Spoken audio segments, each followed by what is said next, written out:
The question is why this story? What was my attraction to this story? So I guess like maybe a decade ago or something, my friend, a good friend of mine who at the time he wanted to make film, we wanted to make films together, but he ended up going his own path and becoming an artist, doing other things. He just told me about this, and it was just sort of like, what I was struck by was immediately as a young filmmaker, about 4 or 5 years before I made my first film, I thought, oh, well, that's a story that you can try to make a film about because no one's really talking about this. But then I was immediately, I guess, pulled in another direction, which is, I don't want to make this film. There's nothing about me that actually wants to make the film. And for a decade or so, I guess I obsessed with the latter part of it, which is, why don't I want to make the film? What does that mean? And sort of as I got more, I got to know basically everything that you kind of can know without doing the thing that I didn't want to do, which is, delve into Christine's personal life in any deeper way. That's not something I ever wanted to do. I just sort of thought about the things that were going on in my head as I was thinking about the making of the movie, and that's what you kind of see. So I made a film that was here in 2014 called Actress, and it was a documentary about an actor. Oh, Jesus, that seems fake, but it was. Thank you. But it was a documentary with an actor as a subject, and I saw with that if you film actors and you ask them questions, you're seeing their performance, but you're also seeing something else.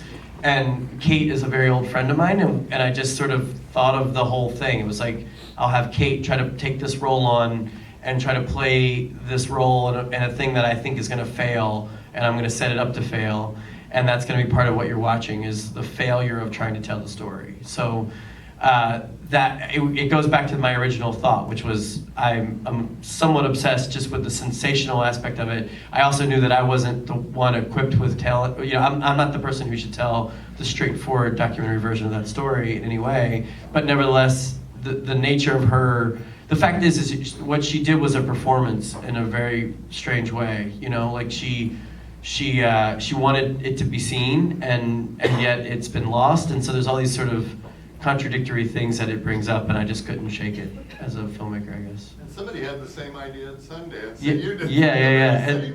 yeah. I mean, you might have heard that there's another film called Christine, which is at Sundance, which is the fictional version of the same film. So which is totally a coincidence, just absolutely a coincidence. And it seems like we're attacking them at the end of the film, but we're not. Not at all. Okay. So as far as Steve Newman in the movie. Steve Newman is here, by the way, Okay. in the back. I'm not sure where, Steve, you got that information, but my father never tried to sell the tape. He actually buried it. He buried it. He buried it. Okay. So nobody will ever find it.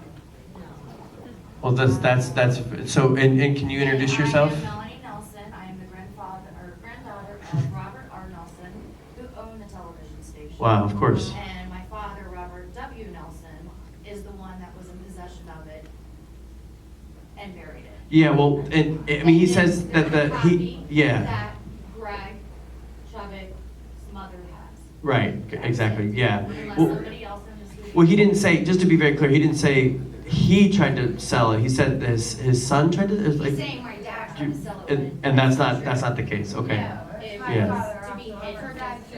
Yeah. Okay. Sorry. He just wants to.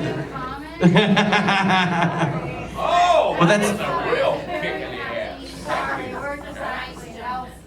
No, that's a really good piece of information. No, I mean, and I think, Steve can speak for himself, but I think part of. I saw Steve at my grandfather's emergency room when he was passing away. Sure. So yeah, but part of the nature of the film though is it's about people trying to remember and Right. failing often at remembering even. Right. So it's a very we certainly didn't want to ever come off as we're telling the definitive version of the story. Right. That's not the nature of the film. The movie's hopefully questioning. It's not all true. Sure, of course, yeah. I mean, and yeah. I mean, yeah. But that's a really good piece of information because I've never heard that before. Yeah, because my grandfather was in New Jersey when it actually happened, and he called the station right away and said, "Pull that tape."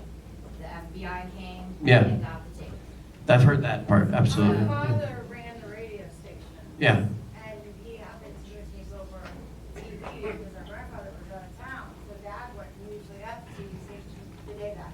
Wow. And my grandfather was out of town, so it was really, So it just kind of was upsetting to me as a family member to be Yeah.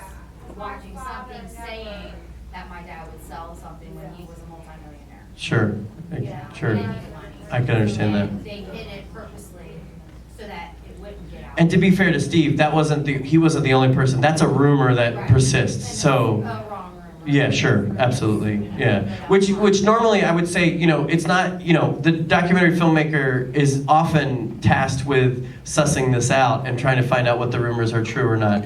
In this case, the movie is about the rumors in a way, and so it leads us in a particular place where sometimes, like for example, there's a thing about the film being the influence or the main inspiration for Network, but Patty Chayefsky had written a script before, but it's sort of like everyone thinks of it that way. So it's sort They of think it's based off of. exactly. So it's a tricky place to be. But hopefully, when you watch this film, you're not watching something that is ever purporting to be like objective truth or definitive anyway. So. I understand, showing people suicide and this and that and, what causes it, but statements that they've made, they never told this station that she was bipolar and from the age of 10 had been on medications. And so, Of course. If they would have known, my grandfather would have given her the money right then and there and gotten her the help that she needed if he Mm. knew that there was a problem, because that's the type of man that he was. But yes, I have Well- an One thing, Nelson, great this things is about my the film sister. is you realize people didn't talk about it. Right, Yeah. and I understand that. Yeah. And I understand without having the tape, you don't know. One of the things I think we do when someone commits suicide, especially if it happens to be in a public way like this, you tend to fill a giant hole with whatever sort of narratives that you can, and I mean, suicide's touched many people in my life, including myself, and you often just say, well, if I could have just known one thing or this thing or that, and it doesn't ever, that's never an adequate answer, and I mean, I think we're lucky to have the psychologist who speaks on Rick, who speaks very eloquently about this. He's in the room tonight. Yeah, please, amazing. But the narratives never get to the heart of it, because for whatever reason, in 1974, it could be that bipolar disorder was not very widely known, and the word depression wasn't used, and et cetera, et cetera. But it still happens. I mean, people commit suicide every single day, despite the fact that we think that we're so much further along in terms of medication and knowledge of the brain and knowledge of the et cetera. So, I mean, to me, the unknowability is actually something that I feel, that's what I want to communicate to you. It's like you can't know. That's not really necessarily our place to know. And yet we seem compelled to want to know. We want to know, because that's a very Answer. human thing to do. We want to Yeah. have a sane answer, what seems like an insane.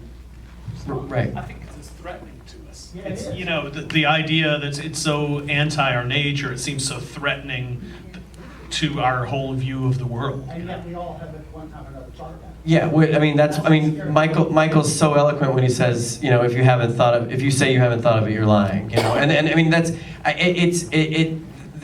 when someone commits suicide, it basically goes absolutely against everything we think as human beings who want to survive. And so we have to put it in a bucket and put it away, kind of, and so we try to figure out stories. So the unknowability is actually something that it's comforting to me,